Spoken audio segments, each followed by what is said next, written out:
Livre des Proverbes, chapitre 6. Mon fils, si tu as cautionné ton prochain, si tu t'es engagé pour autrui, si tu es enlacé par les paroles de ta bouche, si tu es pris par les paroles de ta bouche, fais donc ceci, mon fils, dégage-toi, puisque tu es tombé au pouvoir de ton prochain. Va, prosterne-toi et fais des instances auprès de lui, ne donne ni sommeil à tes yeux, ni assoupissement à tes paupières.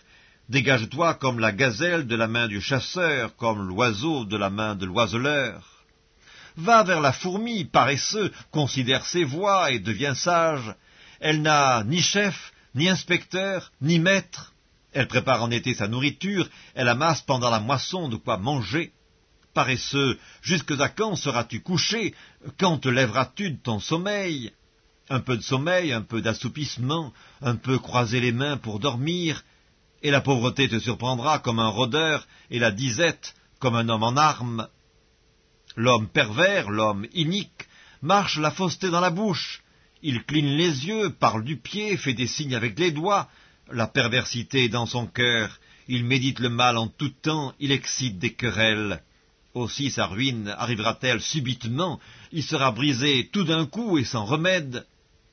Il y a 6 choses que hait l'Éternel, et même 7 qu'il a en horreur: les yeux hautains, la langue menteuse, les mains qui répandent le sang innocent, le cœur qui médite des projets iniques, les pieds qui se hâtent de courir au mal, le faux témoin qui dit des mensonges, et celui qui excite des querelles entre frères.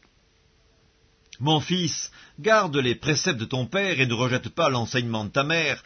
Lis-les constamment sur ton cœur, attache-les à ton cou. Ils te dirigeront dans ta marche, ils te garderont sur ta couche, ils te parleront à ton réveil, car le précepte est une lampe et l'enseignement une lumière, et les avertissements de la correction sont le chemin de la vie. Ils te préserveront de la femme corrompue, de la langue doucereuse de l'étrangère. Ne la convoite pas dans ton cœur pour sa beauté, et ne te laisse pas séduire par ses paupières, car pour la femme prostituée on se réduit à un morceau de pain, et la femme mariée tend un piège à la vie précieuse.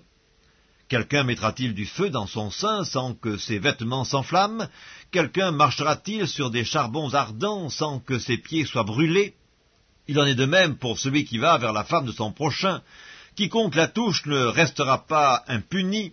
On ne tient pas pour innocent le voleur qui dérobe pour satisfaire son appétit quand il a faim. Si on le trouve, il fera une restitution au septuple, il donnera tout ce qu'il a dans sa maison. Mais celui qui commet un adultère avec une femme est dépourvu de sens. Celui qui veut se perdre agit de la sorte. Il n'aura que plaie et ignominie, et son opprobre ne s'effacera point. Car la jalousie met un homme en fureur, et il est sans pitié au jour de la vengeance. Il n'a égard à aucune rançon, et il est inflexible, quand même tu multiplierais les dons.